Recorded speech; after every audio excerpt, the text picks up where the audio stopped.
Greetings and welcome to a Monday edition of the Shotgun Start. It is June 17th. Andy, how we doing? Brendan, I gotta say, I'm doing. It's a mixed bag. What's that mean? What golf tournament? An incredible golf tournament. An incredible way to spend a Sunday afternoon and evening. It's just, we've done these together now 5+ years. I think this is 6th major year. It's up there. It's way up there. It was for sure as cool of an arena as I've ever been in on golf. I've not done this the longest by far. Not saying I've done it a long time. But we've done these podcasts together for like the 2019 Masters, when Tiger won, when Phil won at Kiowa, a bunch of others. For my money, like the back and forth, not just the resolution, obviously like the stakes. That was like as dramatic and as crazy as I can recall for the last few hours. It was a quintessential. I think one of the things about golf and just the sport is unlike almost like any other sport, you invest so much time into these major championships. For like devoted golf fans, you invest maybe 10, 15, 20 plus hours of your time into watching a competition. And you do that for finishes like this. And there was gut-wrenching heartbreak on one side and, a guy that celebrated like we've never seen before on the other. Celebrated and is going to enjoy a big night of chocolate milk on the other side. So I think there was amazing shots but man, it was a hell of a golf tournament. It was the Pinehurst was amazing. Rory was amazing. Obviously, amazingly painful too. There at the end, Bryson was just a circus, like missing every fairway, scrambling to make par. Obviously, to the very end, it's ending tonight with Johnson Wagner performing circus tricks on the 18th green, just all the way around. It was like one thing after another. My notebook was just completely full. I thought Pinehurst was like the perfect sort of stage for it, at least being on the ground. I can't recall sort of the tension being like floating through the air from one tee to the next green. And from middle of fairway to the green ahead, and it just being so visible, like all 5 senses could feel it from one group to the next, right? It just was. We'll talk more about the stage, I think, but that was as good as it's been. I got to talk about the chocolate milk. Let's start a moment of levity. Real quick about the golf course. This is just real quick. Yes. I think the tension you're talking about. Those greens being so domed, it provides such a like cut and dry, safe and not safe. And then the shots around the greens are so treacherous because of the short grass. Like, that short grass, if you don't clip it just right with those fronts, it can be like disastrous where the ball rolls back to your feet. Yeah. That makes for just such high, like every shot feels so important, because if you just get to the wrong place, it can be a disaster.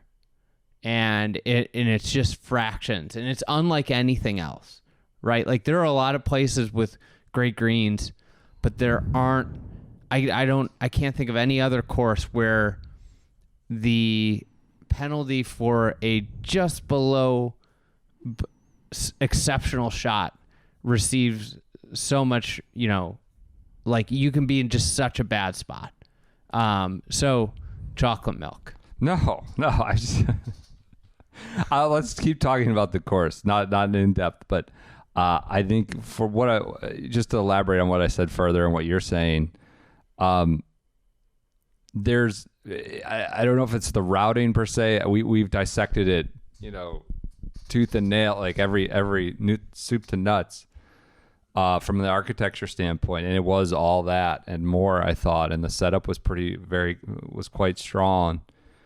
But it's the way the routing works. It's professional golf has become such a big game, right? It's played on such these big stages. The walkbacks, a couple of walkbacks were kind of nutty, like 12. But I don't know if it's the routing, the Ross routing, the way it's not back and forth, because that would be hard. It's like it's back and then to the right, and then there's a triangle, and then it's open, right? You can so clearly see the transitions are pretty tight in a lot of places for a 7,500 yard course in a major championship, like 17 green to 18 tee. That triangle down in 12, 13, 14, and being there, I'm sure it was awesome to watch on TV, but being there, being able to see, essentially, I thought it benefited them not being in the same group for this kind of dynamic to play out. And I don't know that it would at another big ballpark. I don't know if it would be like that at necessarily LACC or something like that, where one green is so far ahead coming down the stretch, right? It's kind of like end to end. I mean, we saw such a similar tournament last year between the two, and it wasn't as connected as it was this year. And Bryson talked about it in his post round interview, just how he was able to, just by the roars, by the noise, by the chants, understand what was going on at all times. And I'm sure Rory knew the same thing. Like I followed Rory. I watched a lot of Bryson. I was streaming too at the same time, and I was able, I'd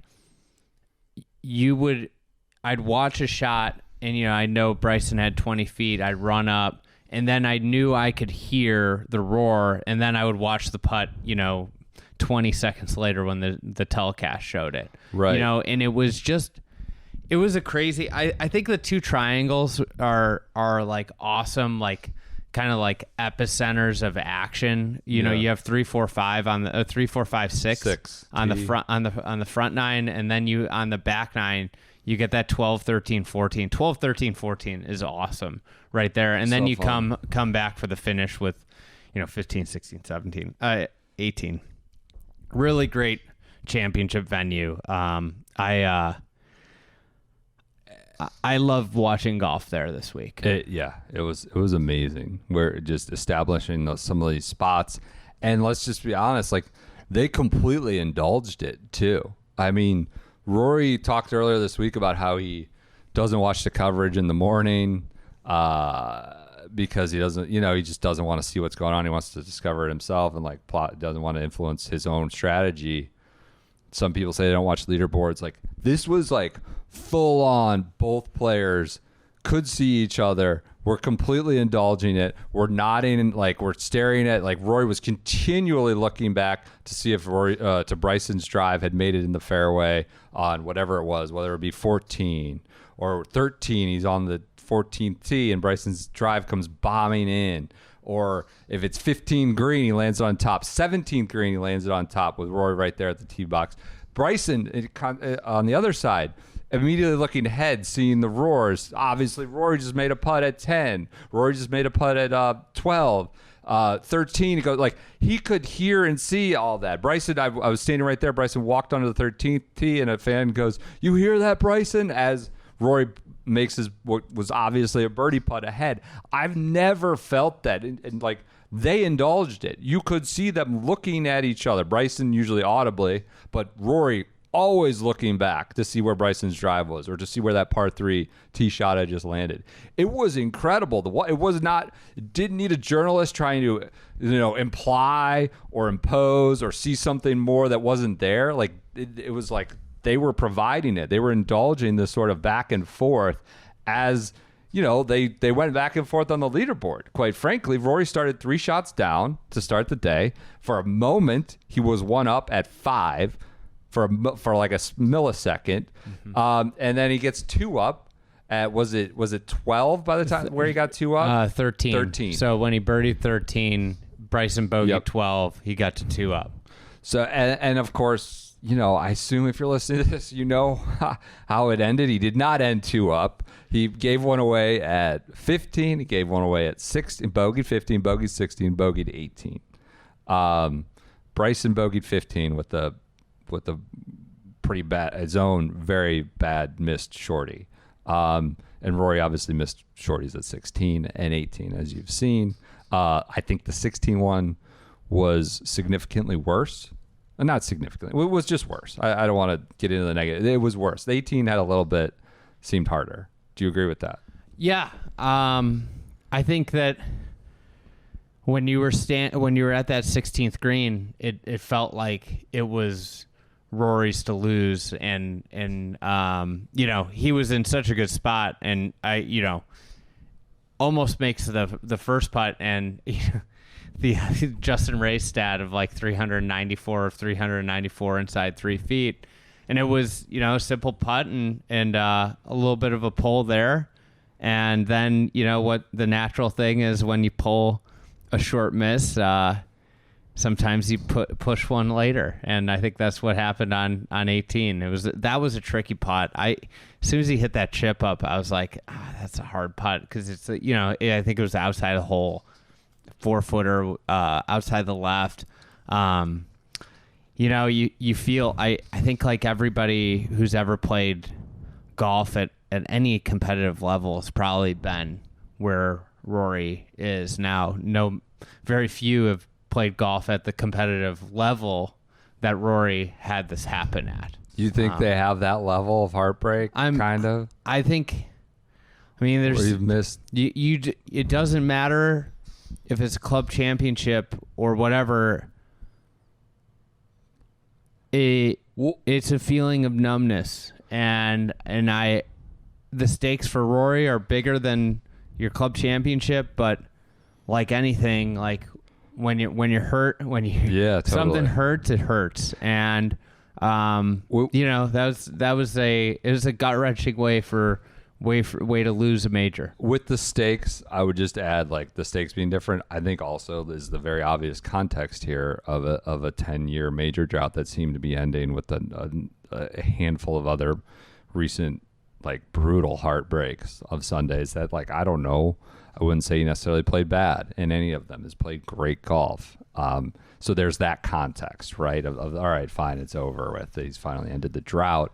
He doesn't do it in like pretty excruciating fashion that he'll rue. I imagine forever. I think the thing too, today felt different than St. Andrews and LACC. Today, the putts went down. The putt went down on first hole. Right? The putt went down on 12. The putt went down on 10. That was a great putt he made on 10. Made the putt on 9. He made putts. And I think that's the thing when you go back to St. Andrews and you go back to LACC, he put himself in great positions and just couldn't make putts. It was the exact same playbook. He was so smart all week long with his targets. He played exceptional golf, and then to have it, I think the hardest part about this one is the way it happened, and it was something, unlike the other ones where the putts, you're saying the 20 footers, I just couldn't make a 15 footer, I didn't make a 10 footer. This one comes down to, I missed a couple shorties coming in, and that is going to stick with you for a long time. And it'll be interesting to see how Rory approaches the next, He's got Troon in 3 weeks or 4 weeks, essentially. Mm-hmm. He's got Travelers next. He's got Travelers. He's got a signature event, nearly as big a purse as this week. I think U.S. Open surpassed. I loved your tweet. Let's just, I think we were walking out. You're like, was this too soon? So the good news on the bright, it was not too soon. It was on brand. Listen, a lot of people that listen to this podcast probably think that I'm like a negative human being.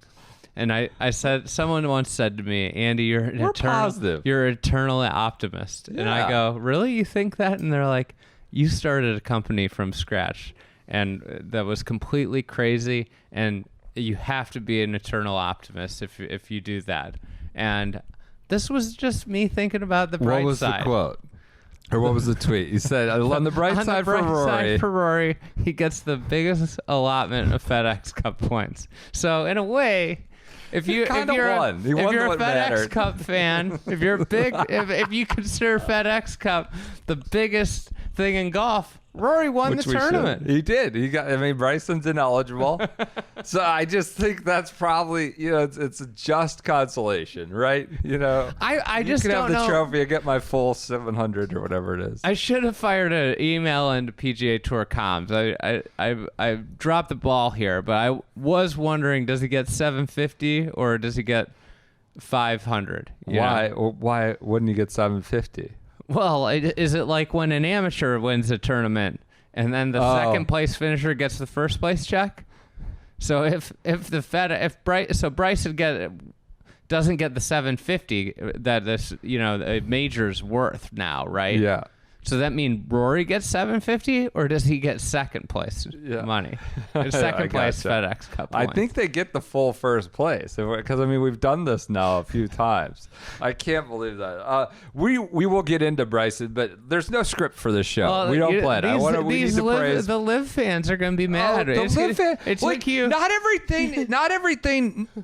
everything needs to be viewed through the lens of LIV versus the PGA Tour. Like, I'm going to say Bryson didn't play that great today. Does that mean I hate Bryson or the LIV? Like, of course he made a bunch of amazing shots. We'll talk about, but we're on Rory first, and that wasn't planned necessarily. He missed a 2-foot 6-inch putt on the 16th hole, his first miss from inside 3 feet. He had made the previous 496 putts inside 3 feet. He hit it great. I just think this one has to hurt the most.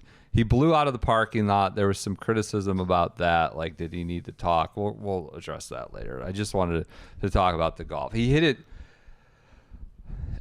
in a way different than some prior Sundays. So we're starting from one when he poured it in, right? And it was the putt. The putts went in today, and that was the thing. I think that was the difference between the way he played fuck.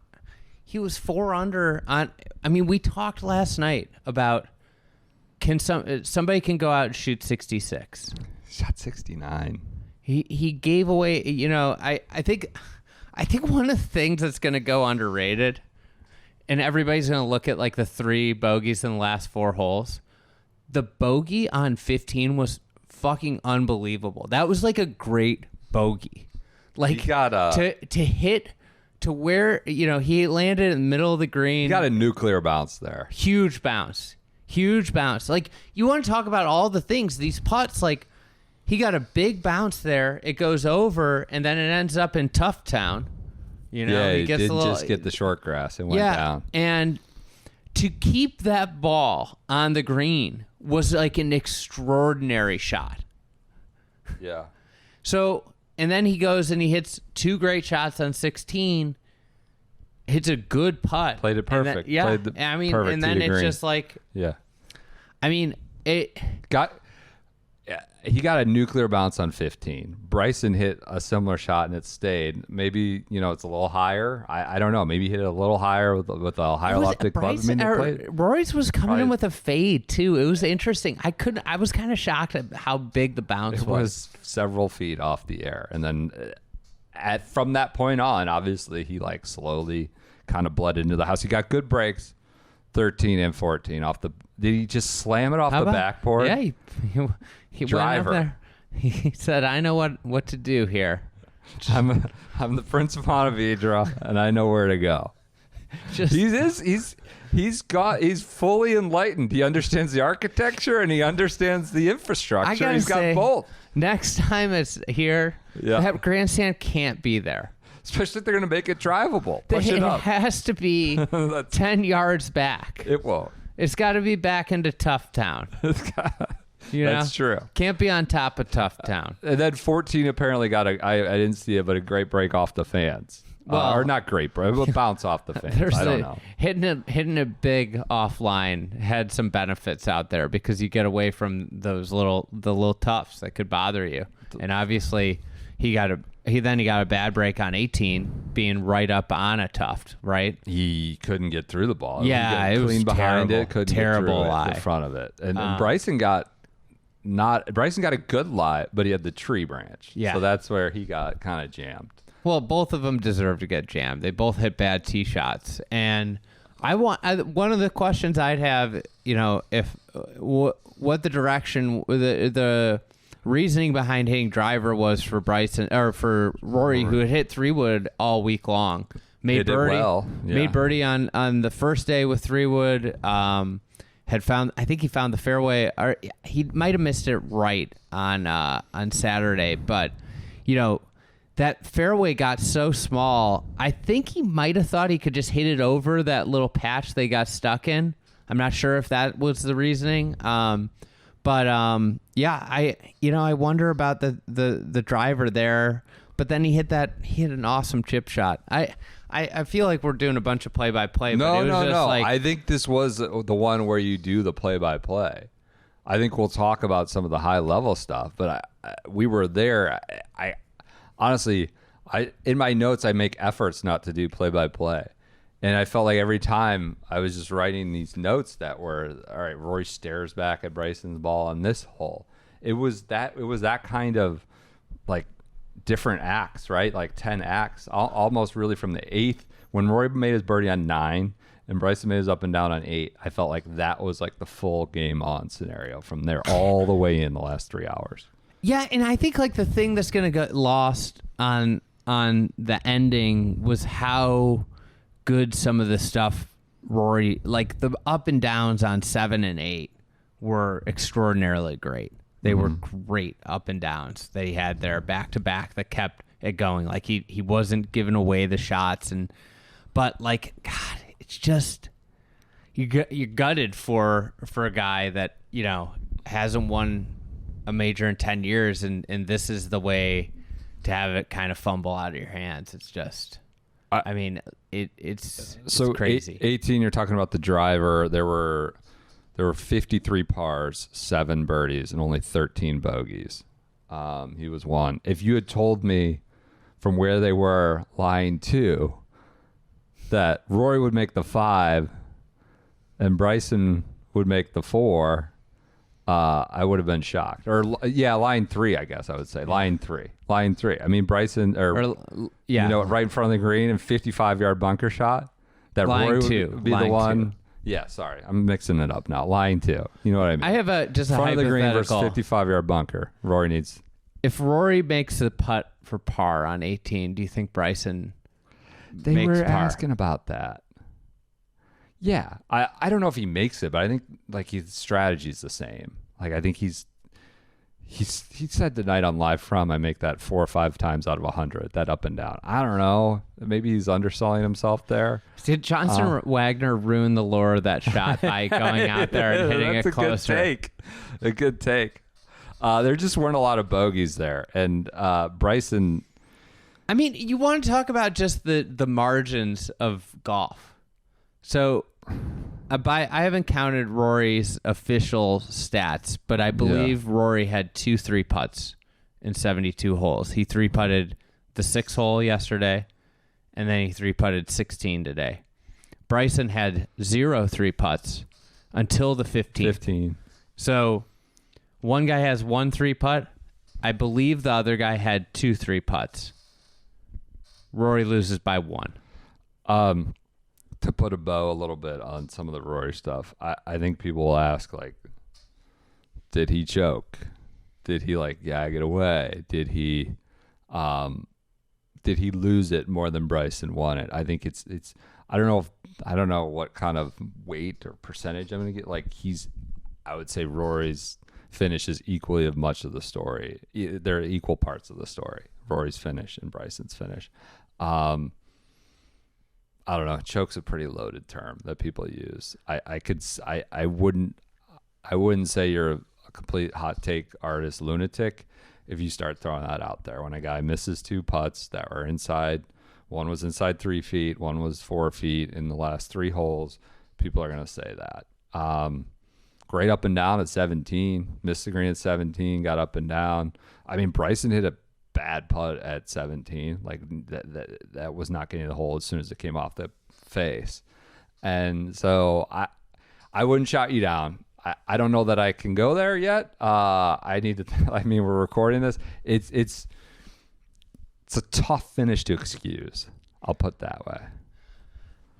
I've never loved the term choke. Yeah, no, you're on the record about that. I think like when these things happen in competitive golf, I think like this is a lot different than Van de Velde, who like completely lost it. Like, I think the thing that can happen with competitive golf is that when it goes, it's not like it just like leaves you.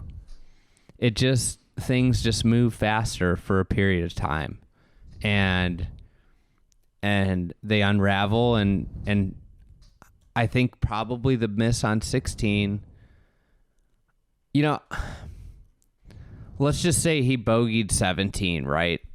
And he had made the putt on 16, and he just didn't get up and down or something. He had a bad bunker shot. Like this, I don't think he misses the putt on 18. The putt on 18, to me, felt influenced by the putt on 16. And I don't think that's. Yeah. I was standing right there, and he was over the ball he had stepped off the ball a few times on the back 9, and I think one of the things in pro golf, like you see guys step off the ball, and there were different reasons why. You know, some of them times it was the crowd, but like there were other moments where he stepped off the ball, and sometimes you see guys step off shots, and it felt like when he was on an 18 green, I was standing there and I was like, God, he's over this putt it felt like he was over the putt longer than he was usually. I haven't taken a stopwatch to it. Yeah. But it felt like he was over it a long time. And usually when you're over a shot for a while, that means that you're thinking about stuff. And the thing about putting that's weird is like you so rarely see someone step out of a putt the way they would off the tee. Yeah. Like, and when you get, and I think, and it's easy for me to say, I'm not standing over the putt. Yeah. I'm not, but that was a moment where like he had done it a few times on shots where I think getting out of that putt and resetting, because it just felt like he was over the putt a long time, and longer than he usually is over a putt. There's something about that. You're hitting on something. I think that's pretty insightful. Guys don't do that very often. Never. There's something about there's like an admission that this 4-footer has got me a little nervy, and maybe like it's worse. Maybe in some cases, I'm not saying, maybe it's worse if you step off and then you reset, and it's like this does have me sort of on the back foot, to use. I feel like one of the things that guys that might do it, if you use the line, like you see guys like readjust, and I think that might be like he doesn't use the line. No. And I wonder, like. Yeah, I don't know. And I don't know if we'll ever know exactly what was going through his mind. But I do think, like, I mean, this is the hard thing with golf. Like, the last thing, if you miss a putt left, the last thing you would ever want is a left to right slider to win a tournament. Like, if you had just missed a short putt left. I mean, it was like a nightmare combination in terms of, as someone who's missed a fair share of short putts in their life. Sure. Sure. Yeah, it was tough. It was tough. Long day for us. We started the morning at Mid Pines. Well, we're going to get to Bryson here in the morning. But our feet were great. I'm at 24,000 steps. That's because I had 29. You were up at 29. I watched the first 6 holes on TV, and just to get the lay of the land for both groups. I was even doing some running out there. I don't know if you saw me. I saw you. I started cracking on with Porter about it. I saw you off of 12. You were just like, you were bouncing. You were like a gazelle in the tufts, like bouncing up and down, like running along, like on the prairie. Well, I was trying to catch everything. I was trying to see. No, I'm with you. It's something you can't do at Augusta. No, you were out there. But we were nice and comfy. Do you think that's unprofessional doing that? Was that unprofessional, would you say? I mean, you get a little brazen with some of your moves inside the ropes. What do you mean brazen? I just think you wander into places you shouldn't be sometimes. We had a colleague who was reticent to give you his inside the ropes pass because he thought you would get him in trouble for handing it off to you, because that guy Andy goes into places he's not supposed to be. You're just wandering into the middle of the green sometimes. No, I'm kidding. I'm exaggerating. But no, you were running. I don't know. I don't think you should be running around probably inside the ropes, but you were subtle about it. It wasn't like it would be like from Usain Bolt going down the middle of the fairway. You were subtle. It wasn't nothing crazy. But anyways, our feet were nice and comfortable because we walked 18 holes at Mid Pines in our Eccos. I had my LT1s on. You had your EVRs on. My EVR signatures that I had a conversation with EVR about this week. I'm just so happy that I got to see EVR. Hey. I like your shoes. Thanks. What's funny is Porter goes, "Are those the EVRs?" Yeah, when we played with him this morning. Yeah. He was looking at them. Are those the EVRs? Nobody's done more for the EVR signature shoe than I think you. But I would propose you check out the LT1s. The Ecco has done us a solid this week. They've had us posted up. We have a fabulous house. And we got so many shoes around us. We got shoes. We're drowning in shoes here. But check out us.echo/golf. Go to the LT1, get the white one with the light blue trim at the bottom. That's my recommendation. Or the Air EVRs. No, LT1. Why can't? It's got all the newest, latest, and greatest. You're just having a fun pushing the EVRs. Now that I like the EVRs. I know. They got BOA here. We've got BOA. A lot of options. Go to usecho.com/golf. And check out their full lineup. They took care of us this week for us to be down here documenting this. Let's get to a little bit more Bryson. One more thing on Rory. All right, let's not get to a little bit more Bryson. Sorry, live fans. Oh, I'm sorry. Yeah, there's story A and A1. I'm sorry. Like, of course, we want to talk about the guy with the trophy. We were doing prep for this, and Brenda's like, "You got everything ready?" I'm like, "Well, we're going to talk about Rory. We're going to talk about Bryson, and then a bunch of like little footnotes." Oh, a bunch of little notes. Last point on Rory. You hear all these golfers talk about why they love golf, and so many of them point out is because like I don't have to depend on teammates. You know, It like so many people, so many golfers say that's what appealed to them about the game when they were young, is that they didn't have to depend on teammates. And, you know, this is what can make the game so agonizing, is that it is all on you, you know? And I think that's the crazy part about golf. It's the thing that makes it so intoxicating. It's what makes it so addictive. It's why people get hooked. It is the essence of the game, is that it really comes down to you versus the course and you versus yourself. And I think that was what this tournament was. You know, it came down to. It really was trying to get over the hump, and it sadly it just didn't happen. Yeah.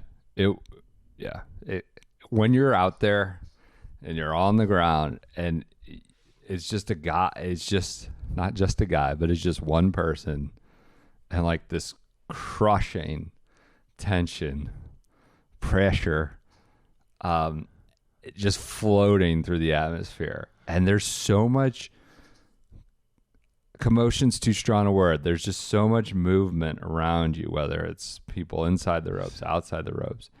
and you have to perform with all that just like pressing down on you singularly, solo, whether it's standing over a 3-foot putt, standing over a drive that you has to go in a certain spot. Like, it's incredible seeing the it chip up shots, close. the chip shots.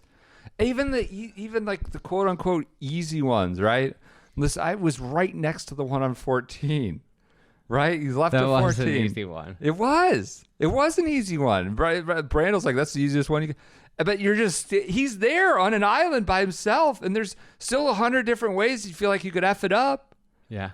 And it's just, it's like you said, there's no teammates, and you are just there on it. And there's other instances, whether it's a free throw or an at bat or something else, but there's so many points in the game. Nobody else has to do it for 68 or 70 or 69 or 71 shots. Yeah. Like that.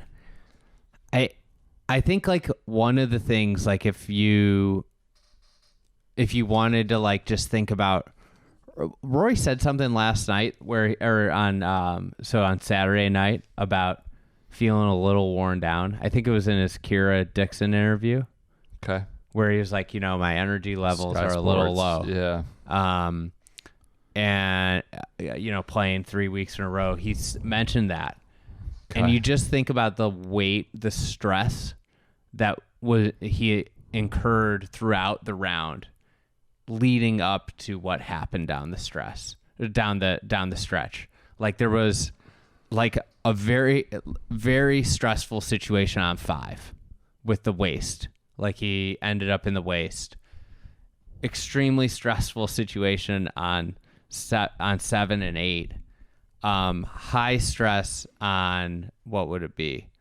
It would be 14 between the tee shot and that extremely stressful 15th hole. Mm-hmm. Like in the accumulation, this is where like major championship golf comes down to like so often just getting done with a hole, get easy. Like that's why everybody says like never complain about a tap in par, right? Right. Like, right. And it just I think that's like if he could have just hit 1 or 2 more greens preceding 16, I wonder if it would have gone differently. You're talking about all the exhaustion or stress. I think we're getting, I don't know. We're getting to a point where there's like all this history is building upon itself. And this is another one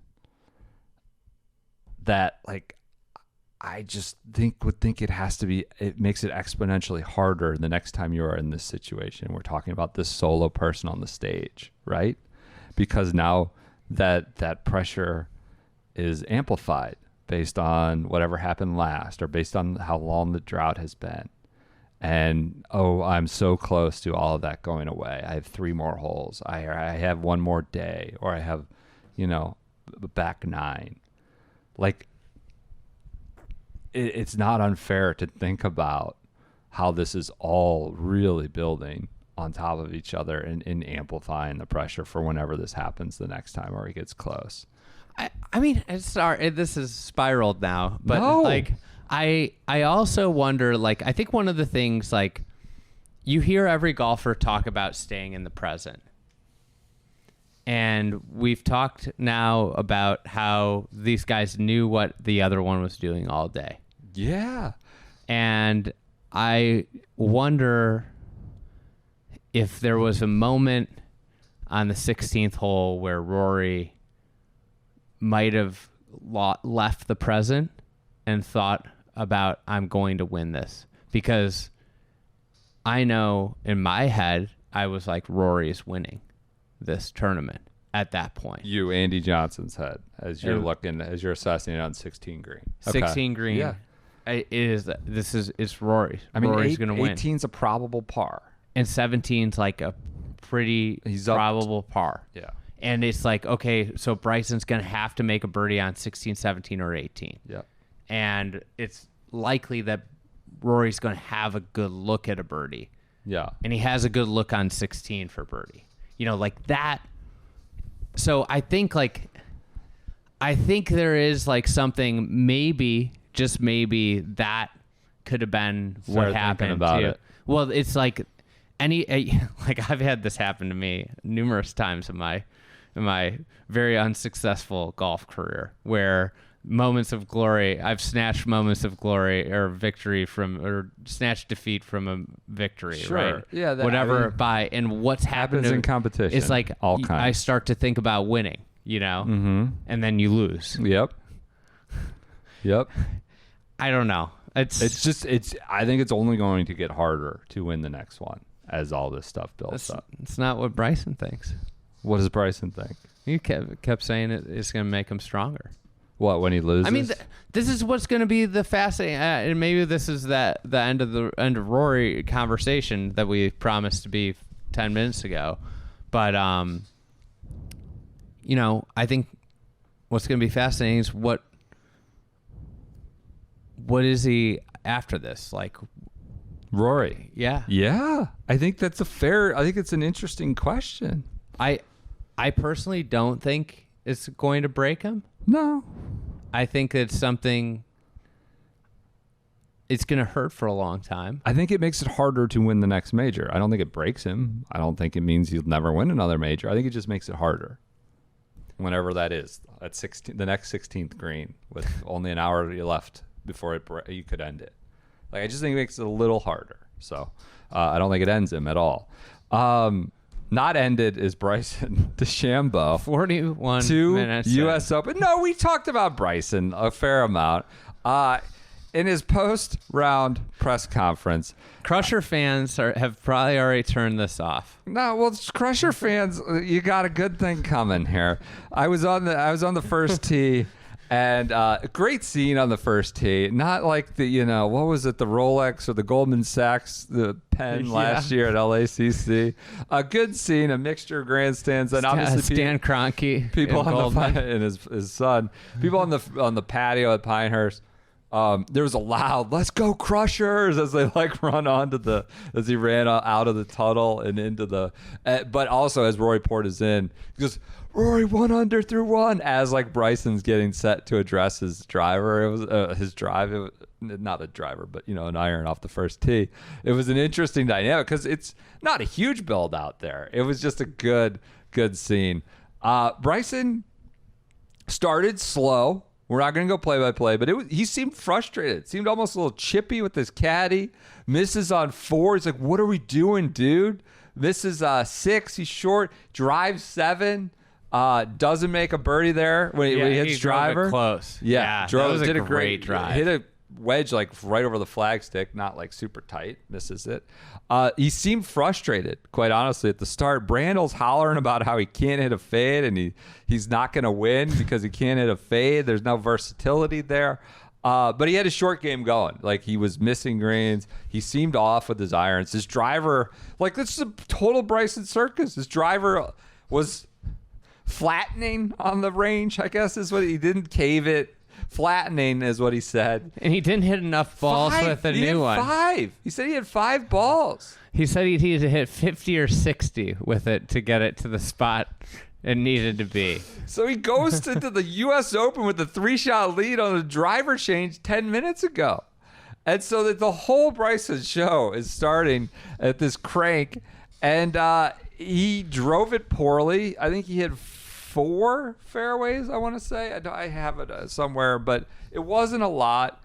Made a ton of incredible saves.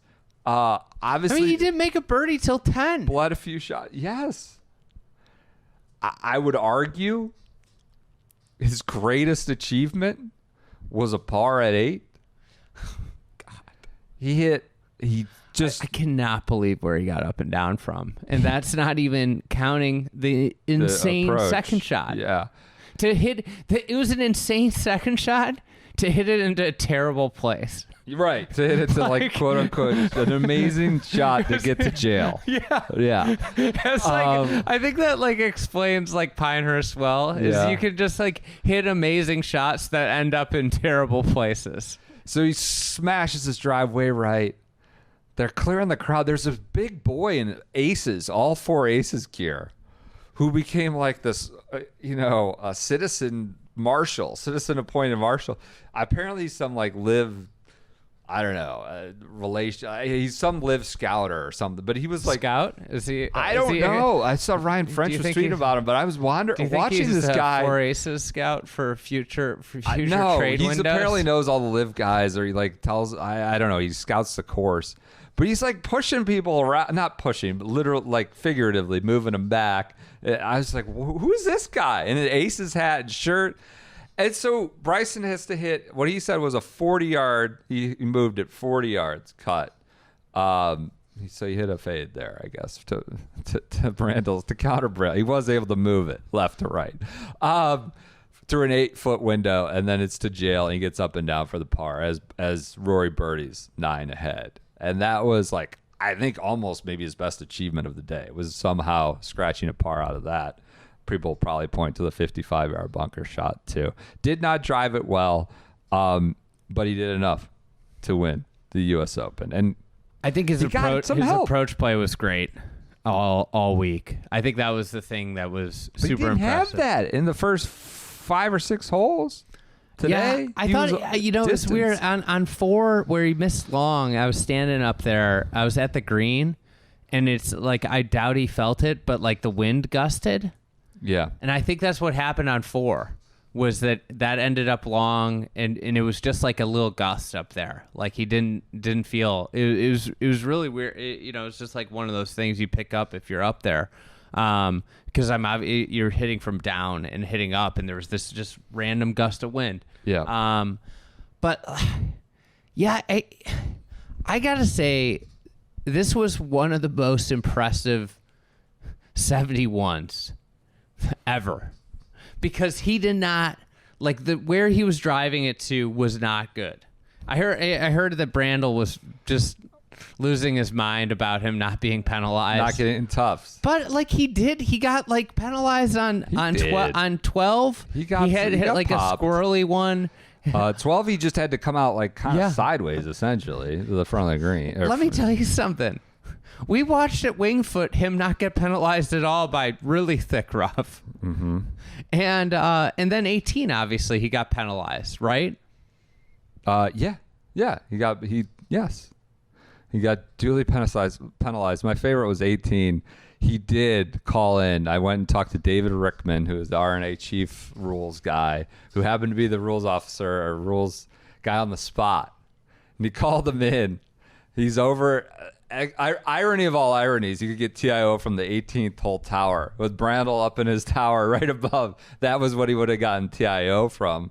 That's where the kind of the corner he went down in. Calls over Rickman. Rickman looks down, looks ahead. He goes, no, and shakes his head like the Danny DeVito gift, no, and no, and then walks back out to the fairway to his cart. I went and talked to Rickman, and I was like, did he ask for relief? Was he asking for TIO relief? Because he was just asking for a relief of any and all kinds. Can I have relief?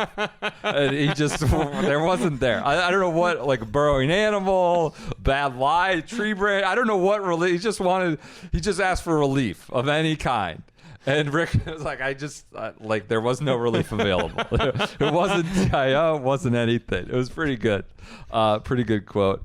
But it wasn't a great lie, and like you said, he was penalized, right? He hit it into a bad spot from there, and that may have been his best course of action. He made a par. You've been skeptical all week about are the fans actually pulling for Bryson? Are they? Oh, I'm not skeptical. Are they really all behind him? No. Did your opinion? That's not the take. Well, explain your take, and did it change at all today? No. My take is that the fans are incredibly behind him, but there's this measuring stick of they're more behind him than anyone else, and I just think that's impossible to judge. It was awesome. I heard a lot of today. Rory. Go Patty Ice. I heard one of those that made me laugh out loud. I heard it going up 12. I think some guy did it to be the shithead and be funny as everyone's yelling Rory and Bryson. He goes, go patty ice. I started laughing. My favorite one for Pat was like, Pat, let's get the deal done. Let's get the deal done. Someone said that? Yeah. That's pretty good. Pretty good. So you know, is it Kyler or the kid in the wheelchair off of 10? Yes. Rory gave him his ball. He just made a birdie. Great birdie. Bryson makes a great birdie. He signs his hat. Someone joked, Pat gave him financial advice as he walked by. Not his hat, not a ball. I was right there. Cantlay gave him financial advice. Yeah, Cantlay just said, like, hi, just waved to him. Pavon gave him a high five. It was just, do whatever. There's no judgment. I just thought it was a good joke that he gave him financial advice. Apollo. Well, he gave him a free retirement account. He's got the Athene on the front. Yeah. I've been told by my fiduciary that I'm not supposed to promote Athene. They're a competitor to our 401k. Great 401k. We might have some job openings on the fried egg. Head of product. We've got a 401k with company match. It's not Athene, I'll tell you that. But he also's got the mid-cap financial on the back now. What is that? A competitor? Is that part of the Apollo umbrella? I don't know. I was looking at that. Is. Curious. I was like, is he just hitting every kind of financial service company? What is mid-cap? Specialty finance, direct lending. Is it under Apollo of some sort, or is it just a separate deal? I think it's a separate deal. Okay. Meeting opportunity with creative debt capital to support every need. Right? Bryson got popped at 11, by the way, too, with another tough. Like he was able to advance the ball forward. Yeah, but he was up there. I thought the out of play areas were awesome. 12. It was like 10. He couldn't get it to the green. They're close. He didn't entertain it. He was getting popped. The out of play areas were incredible because there was like a hold your breath moment every time somebody hit into it. Yeah. And I think that's like what people want from rough. Yep. I think the Wiregrass was great. Like I wouldn't advocate for more because more would just be like, okay, like we can't hit the ball. Well, let me tell you, on Monday there might be less. They're taking it out. But like I thought Bryson's round was like a perfect example. Like he had some opportunities and he hit some great shots out of it. He hit some like awesome shots out of it. But he also got jammed by it like multiple times. Right. And they led to bogeys or awesome up and downs. Pars. Yeah. Hard pars. I mean, like we saw just like that. I think the thing that was so exciting about the whole tournament was just how hard you had to work for a par if you hit a mediocre shot, whether it was off the tee or whether it was approaching the green or around the green, or if you hit a bad putt. Yep. Like there were high stakes. There was no let up. Like you could not take your foot off the gas at all. And I think like, honestly, like one of the most impressive things about Bryson is how he's able to keep his energy so high. Like, I mean, like he's a showman. He's talked like about giving this. Like YouTube he's doing this him. Like big like celebrations. It has to be tiring. Yeah, well, it's a moment of adrenaline rush or high that like naturally like you come down from going to the next tee or whatever it may be. My only point about the crowd is like I just don't think they were absolutely loving him and behind him, but I walked to this group the other day. They were shouting for Max Homa as much as Bryson. They were shouting. I walked with them early in the tournament. You overblow the Crushers' love. Like, yeah, people love I don't know. I just think we get caught up with trying to quantify it's more for somebody and less for. They loved Bryson. I'll tell you that. They loved Rory today. And what I love about Bryson is like he's playing into it. Could be genuine. He said, it is. That's just how I'm reacting. He knows where every grandstand is. 8, he turns, he makes a save, he turns to it. Even the bunker shot on 18, before he's still got a putt. Like, he's still got a putt. And he's like, all fire. He knows where he's to look for the grandstands. Where does the 18th bunker shot rank in terms of, like, the greatest golf shots that we've seen recently? Where would you put it? Like, what would rank up there with it? I mean, they talk. I mean, one of the hardest shot in golf, right, is the long bunker shot. This was a 55-yarder. I don't know if I can rank it right away. I think it goes up there with Brooks at Oak Hill when he hit the shot on 16 to a couple inches. Bellerive or Oak Hill? Oak Hill. Okay. Yeah, one of that Bellerive one, too. that shot stands out as one. Just thinking about that one would stand out to me. But I think this one would probably stand out above that. It's an all-time. It's an all-time. In round 4, Bryson was 37th out of however many, 70 in strokes gained off the tee. He was 39th on approach, 10th in around the green, and 49th. I want to just throw this out there. Talking to Joseph Lamagna, who's here, and I completely agree with this. Strokes gained, this should be just tossed out the window this week, because the determination of that is based off of PGA Tour averages, and it's okay, if it goes into the rough, different deal. It's way different than here, where you could get I was thinking about this because I bet Bryson's strokes gained approach took a tumble because of the shot he hit on 12 that squirted out to the left. Yeah. And dribbled up there, or Well, I think what you're getting at is that there's entertainment and then there's golf, and we're seeing these products, and we're talking about it in a data perspective right now. We're seeing these products seem to get farther and farther apart, right? And that could get us into more of a Pinehurst chat, but. What was your favorite Bryson shot of the day? Is it the bunker shot? Probably the bunker shot. I mean, the bunker shot was unbelievable. I was standing there and I was thinking about all the outcomes that could come of that. He could have hit it into the clubhouse. He could have left it in the bunker. He could have hit it in, it could have missed the green. There were all these outcomes. I was sitting there thinking, I was it's feasible that Rory could win because he doubles this hole from there. Yeah.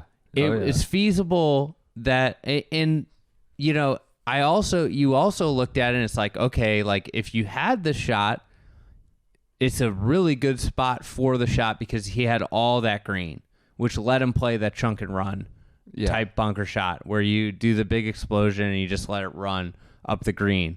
I find this unique irony in Bryson becoming this great U.S. Open champion, great USGA champion. Obviously, the USGA, I think no matter where you sit on the debate of technology, I think we probably all can agree that the USGA has been at least administered a lot of technological change, allowed a lot of technological change. And here's I find it, there's this beautiful irony that the guy that's become this great USGA champion is the guy that pushes up against the limit as much as he can with his equipment and the way he plays the game of golf. Yeah. He's always, looking, I don't know if the edge or whatever it is, but he's completely obsessed to the point of manic about driving every little edge, right? It's impossible to say he doesn't work hard, he doesn't prepare, all these things, right? Well, there's a lot of guys who just have talent, and some of them were here this week, some of them weren't, that just kind of rely on that and go through the motions. And of course, he's chase the bag, right? He got the bag.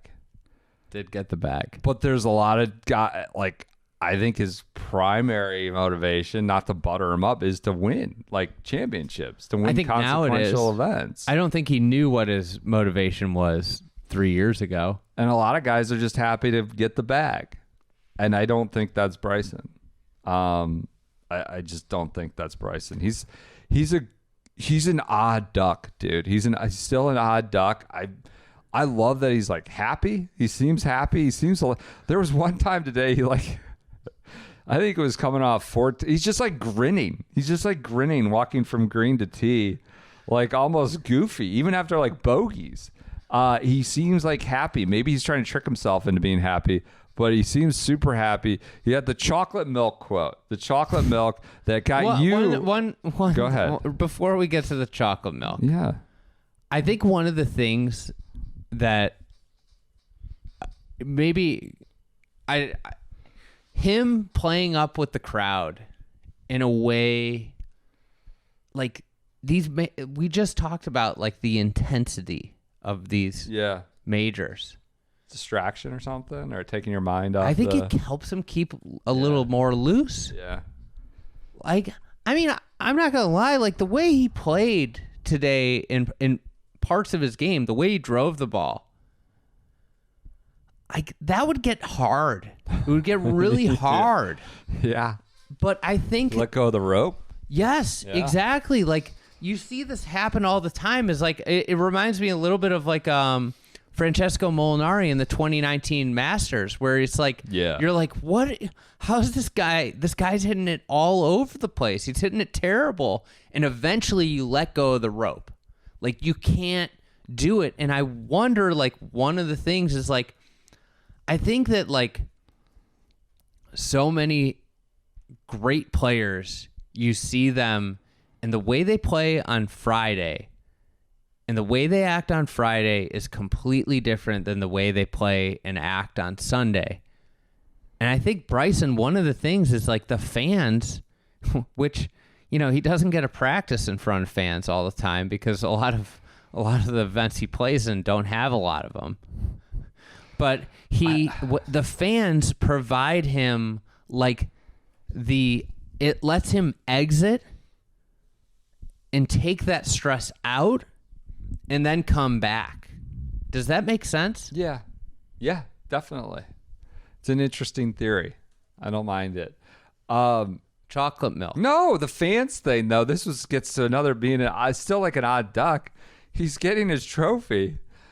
And he's still Bryson. His brain starts going in his mouth. I want you all to touch it. You have to all experience this. He's looking at like a grandstand of 8,000 people. He's like, we're all touching this tonight because you all deserve to experience this. I was like, how does he plan to execute this? How is this going to happen? Someone next to me with like the USG, it was like, what the hell is he talking about? How is this going to happen? And nobody seemed to understand. So then he like ran into the crowd a little bit later, and I guess he had people touch it. But it was just an odd detour of apparently. At one point, it's like, is everybody drinking out of this trophy tonight? Well, what is he getting at with this? And we know that'll be chocolate milk. So. I gotta say, I said to like a USGA media person, I was like, are you guys gonna be able to get him back here because he's got to do the press conference? Oh yeah.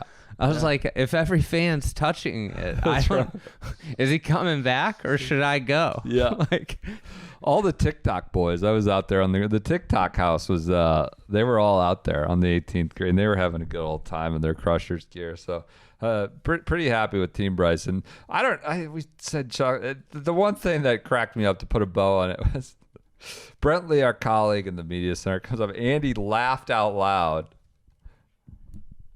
I mean, it was hilarious. Full credit to Claire Rogers for bringing it up, the question. I completely You had your glass of chocolate milk up there. What do you mean you forgot? We sold beaker hats and thick boy hats with chocolate milk in the beaker. It's a legendary we have to bring those hats back. I hadn't thought about the chocolate milk stuff in 2 years. So this was like our early shotgun start. I mean, he stayed at a friend's house when he played the Corn Ferry Tour, then whatever it was.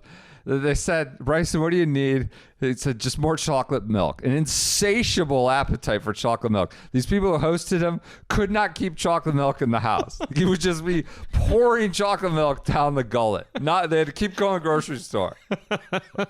This was, it was corroborated by Harry Higgs. Yeah, Harry Higgs was, I want to point out, I just want to put our flag. We were the first golf podcast to have Harry Higgs on. Yeah, a long time ago.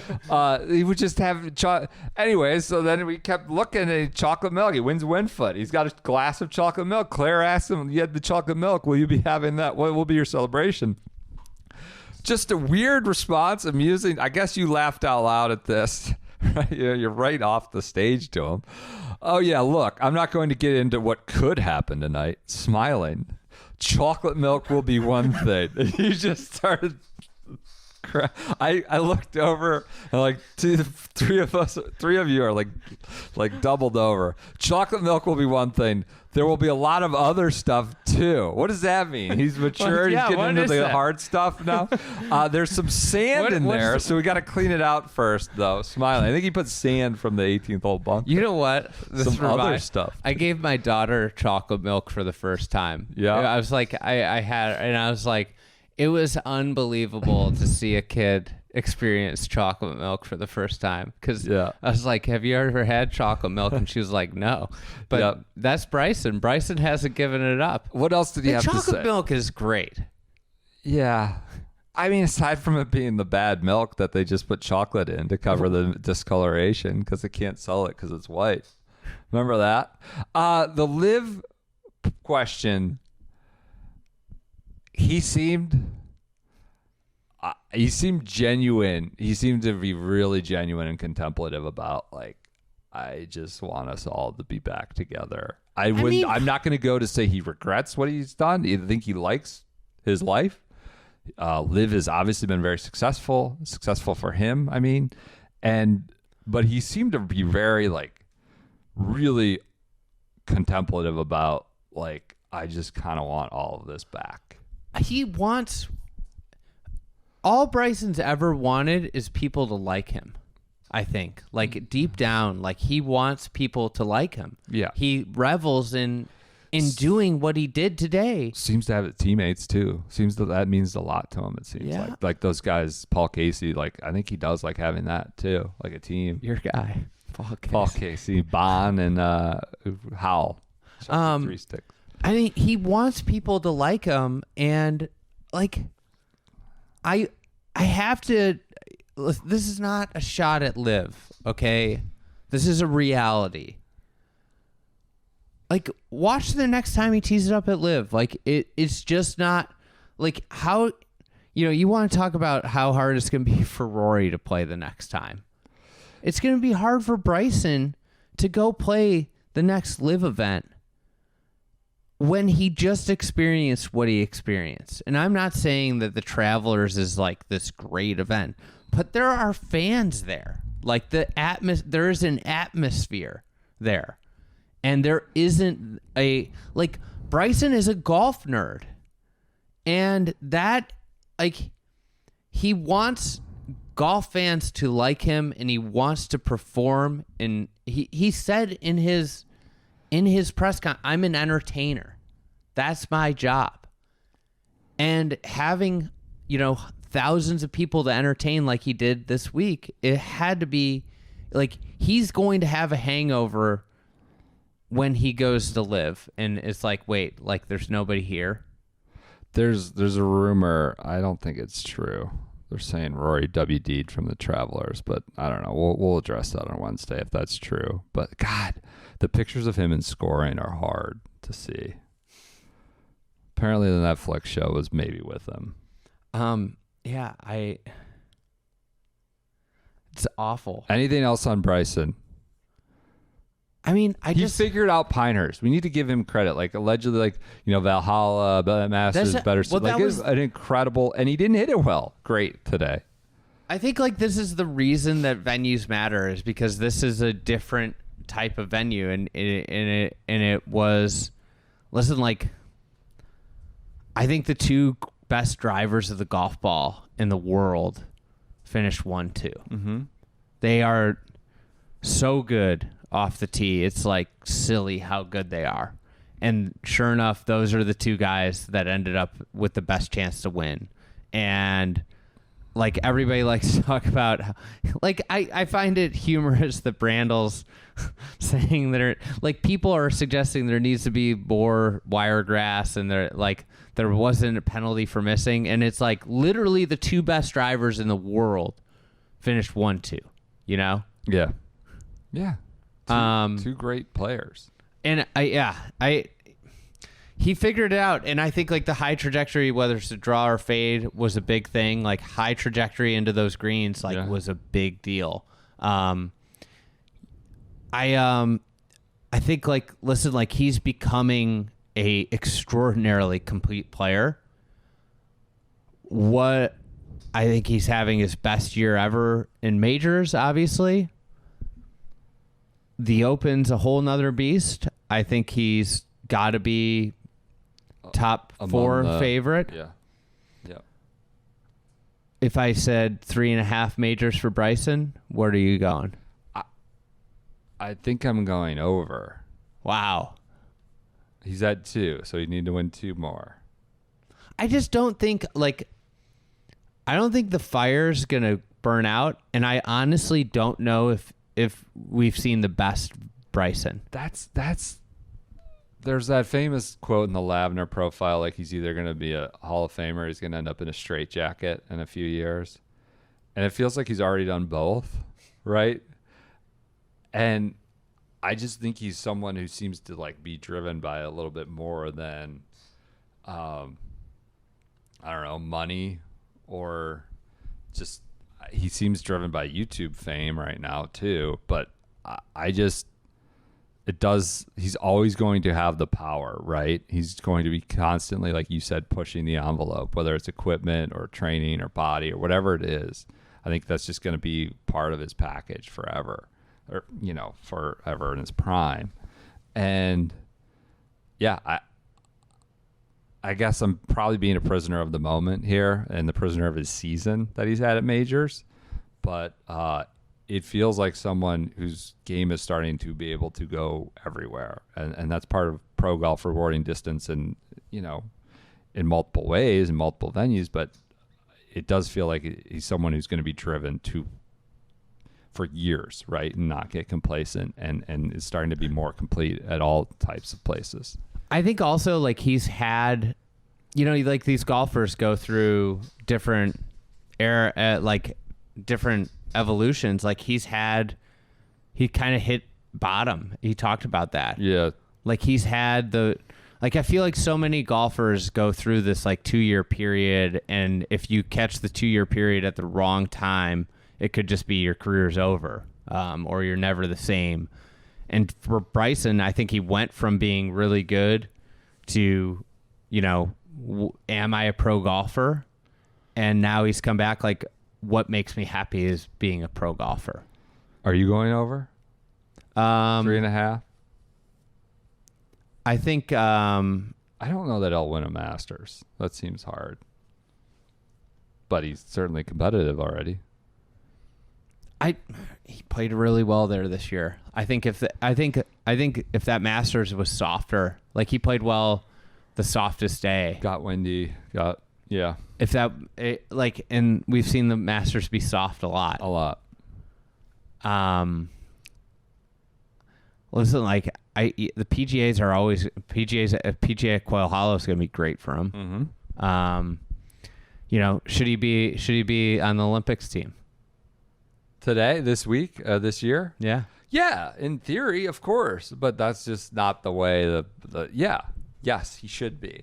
But I imagine that's probably something that would mean something to him, too. Could you imagine Bryson in the Olympic Village? Just handing out protein, chocolate milk to everybody. Remember he used to study the gymnasts? Was it the gymnast that he studied? Oh, that was when he was in his bulking phase, right? The different kind of strength, he's doing the rings and the parallel bars and whatever else.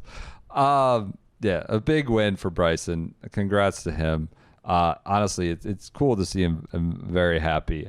It goes to a lineage, I think, of the Payne Stewart, who did not play as well as Phil Mickelson. On the Sunday, he won, did not tee to green. He putted the lights out. But it's similar in a way. A great golf course. Bryson won it. A great golf course should allow you the chance to recover with great shots. And I think that's maybe the biggest mark for Pinehurst is that, yeah, it's extraordinarily hard, but if you hit great shots, you can recover. Yeah. Odds and ends, do you want to talk any more about Pinehurst at all? It feels like We've hit on at a fair amount as a venue. I love it. We're going to talk a bunch on Fried Egg Pod on Tuesday. We're going to probably do a lot on Pinehurst, a little bit less on the competition. We could talk more if you want to talk more. We're at our 1:15. I just think for our spin, I talked to someone who's, I don't know, I don't want to fluff my, very high up at the USGA, like very high up, and I wasn't just buttering it. This is how I felt. Like this felt like pretty strong affirmation for the anchor site deal. Does that mean I still like that? I love it, or there might be some ennui that sets in eventually? I think the problem is that there's two of them, and 40% of the. This one works. This one works. You know what? Which one doesn't work as well? Pebble. Yeah, this one seemed to work. I also, again, might be prisoner of the moment, but it feels like a course that can continually, regardless of distance. Also, next time we're here, rolled back ball. It should even be even better. Shouldn't be able to hit 9-iron into 16. Yeah, it was. Hopefully. Who knows what driver Bryson will be playing by then. Didn't he have a wedge? I think he had a wedge today. Bryson? Yeah. I think he had a wedge on a 500, whatever it is, 40 yards, something. What was it, 540, 535? Well, you can just keep building back tees. You know, we don't keep going. And Bryson's wedge, the loft, as you know, the loft on his wedge. Wedge is the wedge, and name Xander hit 9-iron the other day, so I would hate it if they had to keep extending it, because I will never forget today and sort of the intimacy of being able to feel what was going on from hole to hole. If they would have gone a little further, golf could be more intimate. Even more so than the Masters, I would say, for whatever reason. It's because there are more people and there's less trees. The Masters could be more. This is why I think I say this every Masters recap pod. If they could get rid of some of those fucking ornamentals. Sure. It would feel the same way. Sure. But they have all this junk, this clutter that's in between the holes that, like, it removes some of the energy, which is crazy because the whole place. Yeah. And it's an electric place, but that place could be even better. But that was the thing about Pinehurst, is like the openness between the holes allowed for there was such great energy out there. Yeah. So anyways, it felt like affirmation for this being a more frequent site. I don't know about the anchor system, but more frequent. Feels like a great mix. Joseph, I don't want to take Lamagna. I think Lamagna's take was that it was a great golf crowd because you kind of had to work a little bit to get here. Is that fair, Joseph? That like it's similar to, I don't know, like it felt a little bit more like a golf nerd crowd at Augusta or a golf nerd crowd in Scotland, because, you know, it's not every Joe Blow rolling on a bed in a metro area saying the Saturday I'm going to go get hammered with some buddies because it's, you know, 40 minutes away or a train ride away. And, you know, that's not to say that element didn't exist, but it felt like a great crowd. I don't know if the walkbacks just the venue really worked for me this week. And I don't know if I came in a little bit skeptical or bored or whatever. It just really, the course is fabulous as it is, but the whole thing worked awesome for me. What else? Do you want to do any other odds and ends? Oh, I gotta say, this pot, I have a great deal of respect, more respect today for Patrick Cantlay as a golfer than I've had at any. I've always admired Patrick Cantlay's golf game, like especially early. Like I was someone that was very early on his return to golf. Mm-hmm. But today I thought he was super impressive. Like, honestly, he had a great chance to win. It became this mano a mano thing about hole 10 or so, and he could have stole it. He had a really good look on 15 for birdie. He missed a shorty on 16, and like he was there. He probably didn't have the foresight that Rory would be dropping shots, and he missed a shorty on 17. Yeah. Or he just rolled over. It was like, it looked like a great shot. Yeah. But like, God, he played really well. I thought he acquitted himself well. He didn't make putts today. He was also lost coming out of the gate too. Like he didn't know where the ball was. He almost hit it out of play on an iron off the tee at 3. Yeah. 4, he was bad. Like they broadcast like he's a mess. He's totally out of sorts. He goes, "Am I out of play, Joe?" on 3. Like, but he figured it out as the round proceeded on, and in hard conditions to try and figure it out. He grinded, and that was by far his best major championship. And like, people are always going to remember this as a Rory Bryson duel, but like that guy could have won today. Yep, without a doubt, could have won today. Yep, and I guarantee, like, I think he got caught up in what Rory did. That deflated Pat Cantlay. Okay. You mean like the birdie run there between like 10 to and 14? And on 16, 13. He missed a shorty before Rory missed his shorty. Okay. It was almost like, he like literally let go of the rope on 16. And at that time, he was like 4 back. Okay. But he was 3 back. And then came back a little bit more. But it's, he was right there.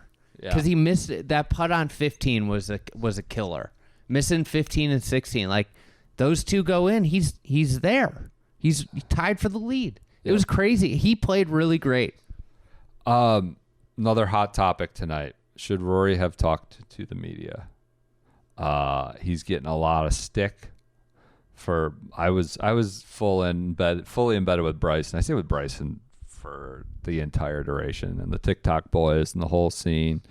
I had fellow colleagues in the media say he like blew out of the parking lot, almost hit a cart. It was wheeling out and screeching out. I don't know that the video shows that. I thought it would be unlikely that he would talk to the press given the way it ended. I didn't know. I almost went back to see, but I stayed with Bryson.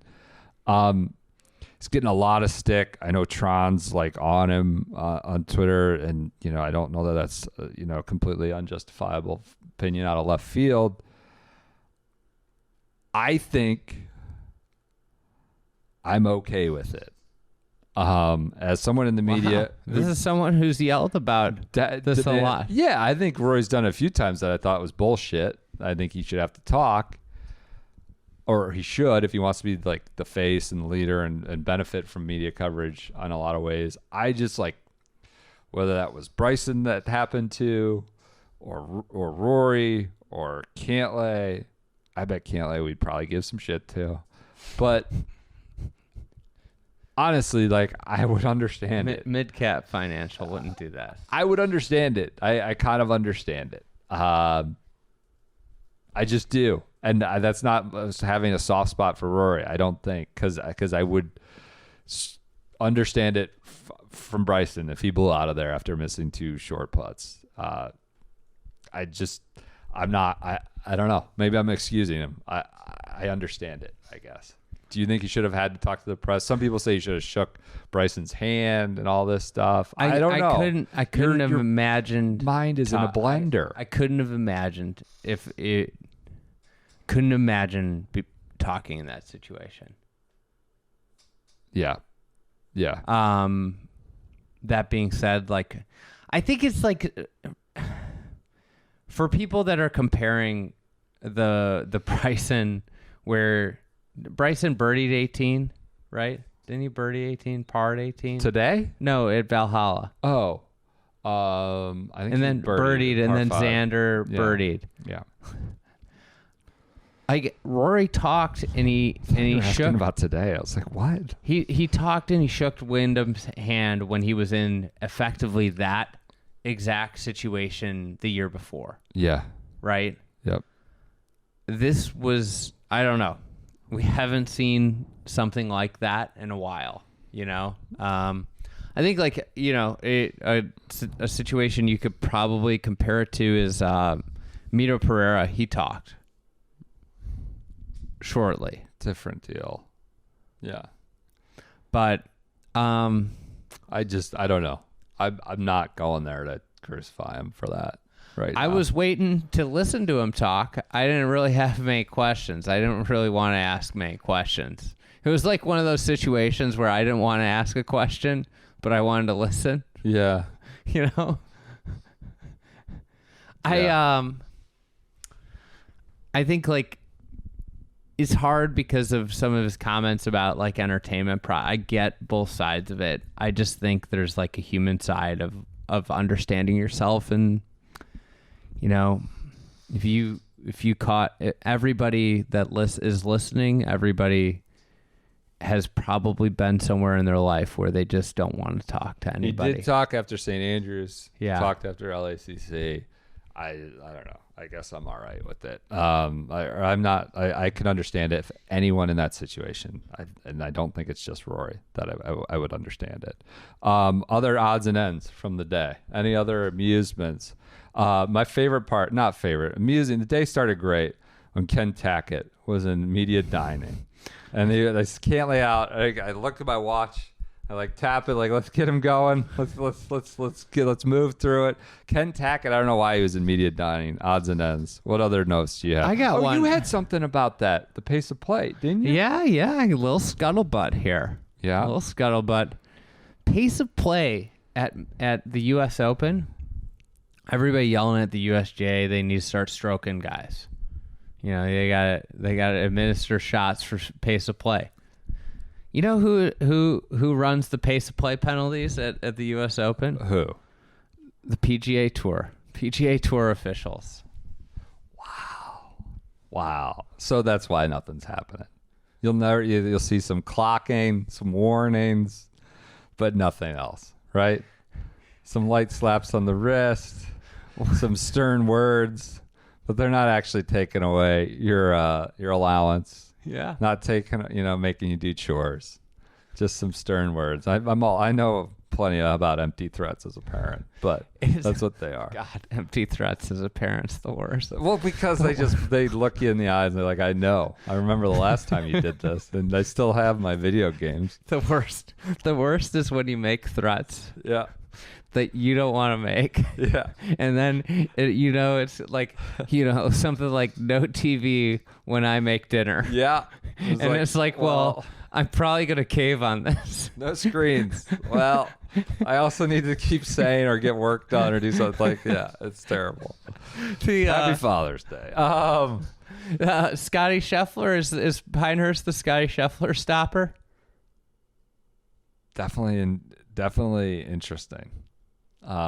Frustrating week for Scotty. Seemed upset about some of the greens, or maybe just his putting. Seemed upset about the whole native areas. I don't know. That seems like a question you wanted to answer. You were posing, so you would ask it. I think there's something about irregularity.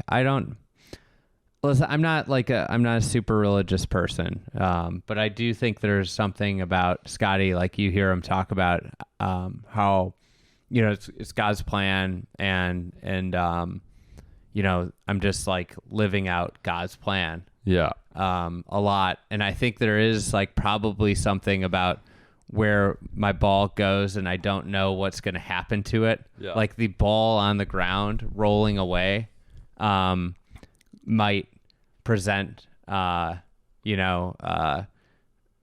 uncertainty. Yeah. Right? Yeah. Like, I don't know. He did not have a Scotty Scheffler week when everybody expected him to, right? They thought it'd be tailor-made for him and all set up for him. Other odds and ends, heard more sort of troubling, I don't know if I talked to you about this, more troubling Joe Mayo stuff. It's apparently like sending mildly threatening texts to other coaches too, like getting after them just about like, you don't know what you're talking about, or you questioning me. Like apparently he's very abrasive and confrontational on text. So we got him apparently doing that with other coaches, texting menacingly a little bit into like a big brother kind of way or threatening way. We've got him approaching journalists who are skeptical of Aim Point. It's just a tough week for the Monk over here. Monk got in our crosshairs. I gotta say, a great heartwarming moment. I got my name called. I turned around, and the person on the other end said, "How'd you like that all Illinois pairing?" Yeah.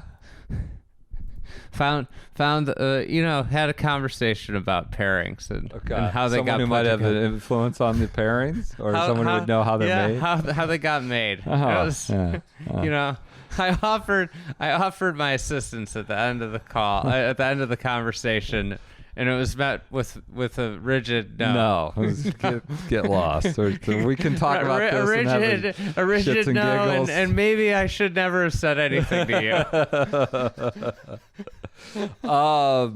What else? The grain train on the broadcast was like, I just don't think people understand it. I think it's hard to tell. There's just the grain train, dark green, less light green, not nonstop grain train. People are asking us for broadcast takes. We didn't watch the broadcast. We listened a little bit walking around. It seemed like people were frustrated at times, as they almost always are. Saturday. Seemed like a lot of commercials. I was streaming. I was like, the way I was handling it, it was a lot of pausing and then fast forward. I'd like pause when I watch. Yeah. And then when I'm walking, I'd kind of shuffle through it. Yep. Yeah. Well, it seemed like a lot of commercials. Yep. I think like the thing that you miss so much, and this is what I'm reminded of when we cover these, like especially these super intense ones. And I don't know what the solution is, and I think that like having been to like super high intensity basketball NBA playoff games versus TV, like you still get the intensity through the TV. It might not be the same, right? But you feel it. And I think like golf, you feel the intensity through the TV, but you're just missing something.